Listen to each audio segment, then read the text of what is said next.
questions. Will you recommend the Job Guide 360 interview guide to prospective job seekers? Sure, I will. The guide is detailed and very comprehensive. Welcome back to the deep dive. So you're prepping for an interview, maybe for that policy manager role. It's a big one, demands a lot, strategy, sharp analysis, influencing skills. It's pretty complex. It really is.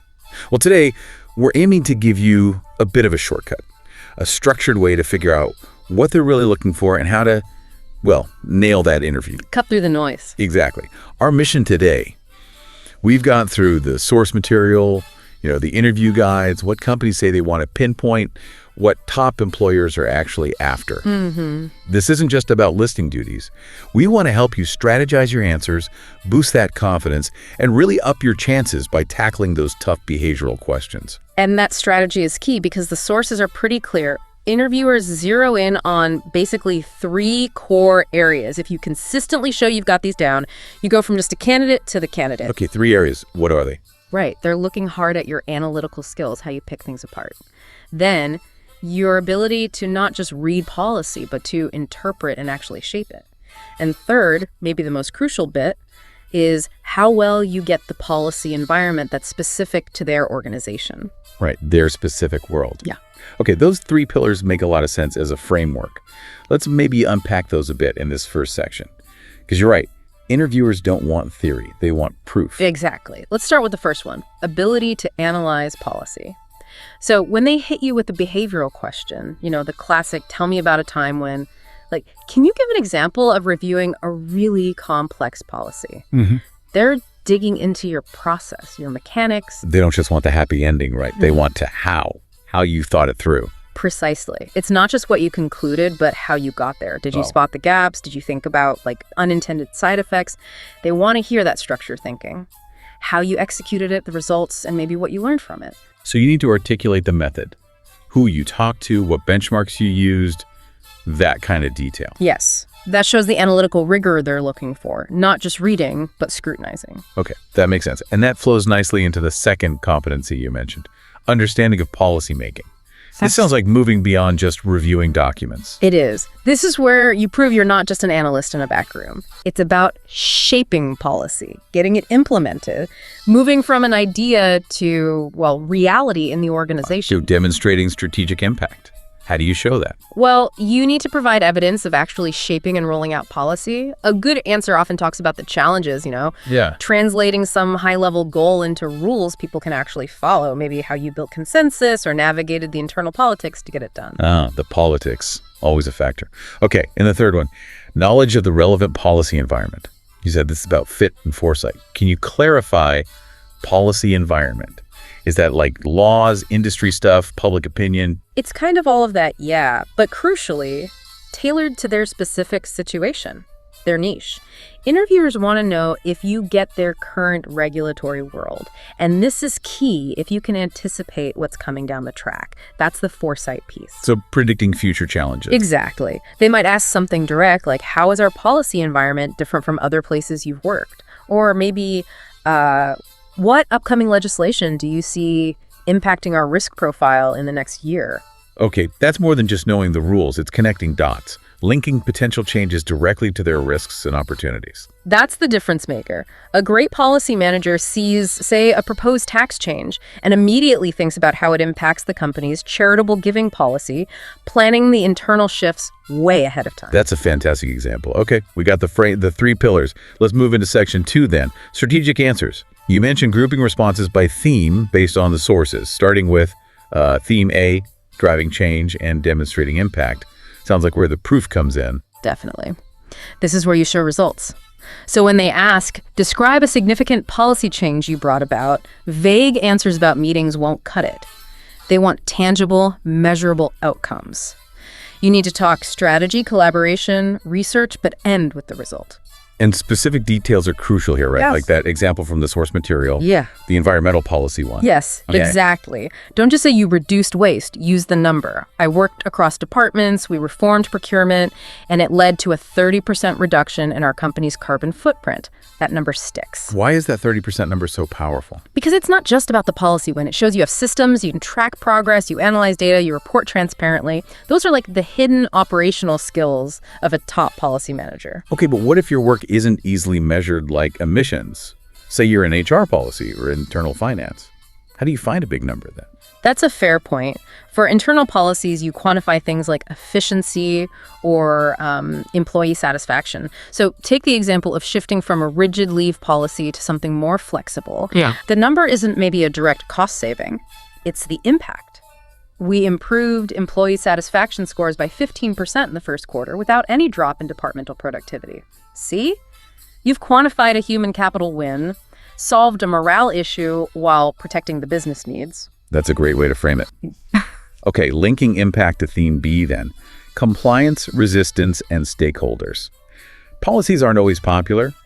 How do you answer that question about handling resistance? It's bound to come up. Oh, it definitely will. And the core strategy, according to the sources, is always proactive engagement. You just can't write policy in secret and spring it on people. Right. You have to bring key stakeholders in early, listen to their worries, use data to explain why the change is needed, and this is important, actually incorporate their feedback before you lock it down.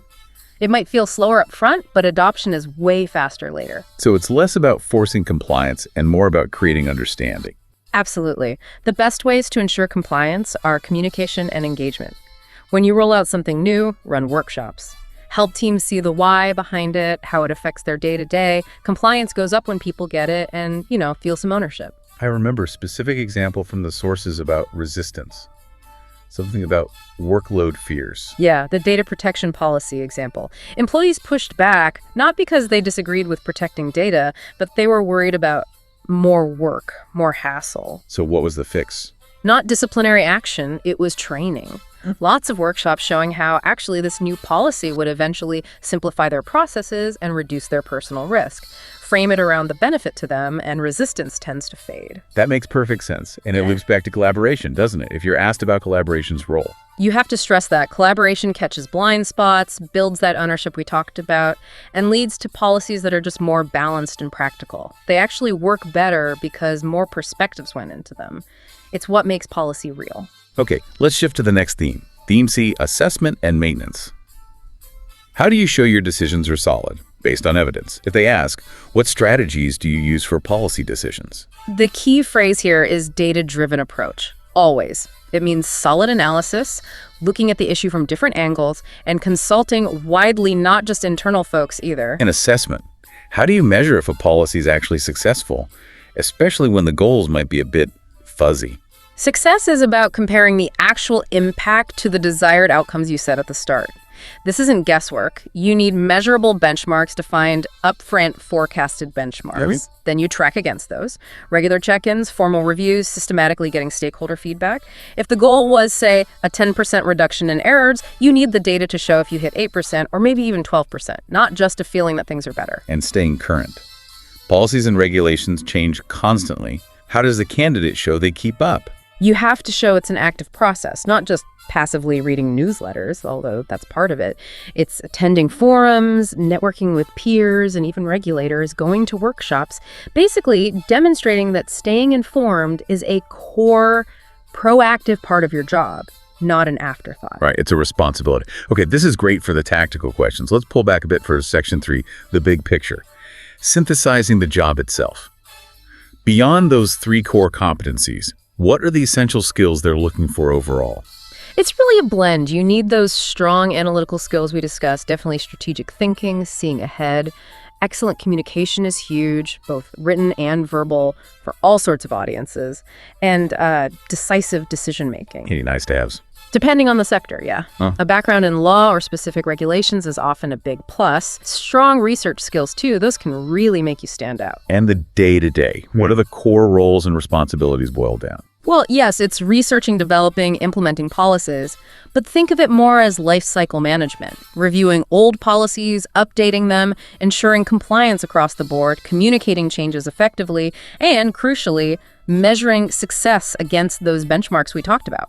You're the steward of the organization's rule book, basically. Stewardship, I like that. And for someone looking long-term, what's the typical career trajectory? Where can this role lead? If you succeed and grow, the path is usually upwards. You could move into roles like senior policy advisor, maybe policy director or chief policy officer, sometimes even executive roles in areas like government relations or compliance. Or it depends on the place, right? Oh, absolutely. The potential really varies by sector and the size of the organization. A huge multinational corporation will likely have more defined steps than, say, a small specialized nonprofit. Makes sense. Now, before we wrap up, you mentioned the sources highlighted some more advanced, thought-provoking questions people should prep for. The real curveballs. Yes, these are the ones that test judgment, not just process. They get into your critical thinking. This is where it gets really interesting. Testing that C-suite potential almost. Exactly. Like, be ready to talk about your whole approach to managing organizational risk, or how you'd handle a really sensitive policy violation that needs fairness, firmness, but also tact. Or maybe explain how you ensure ethical application of policy when things are ambiguous or priorities clash. Those aren't textbook answers. They require real judgment. That's the point. They want to see your thinking, not just a procedure manual. So pulling this all together for someone prepping for that interview, this deep dive really shows it's not about memorizing answers. It's about strategy, linking those concrete examples like the 30% carbon reduction back to those 3 core competencies: analysis, shaping policy, and knowing the environment. Absolutely. Nail those connections, and you're showing them exactly what they need to see. And maybe one final thought for you to chew on, something the sources really emphasize. They ask, how do you handle ambiguity in interpreting a policy? Think about that. It goes beyond just following the steps. It forces you to use real critical thinking, maybe ethical judgment, right there in a potentially high-stakes moment, and that's skill. That's essential for actually doing the job well, navigating the messy reality of policy work day in and day out.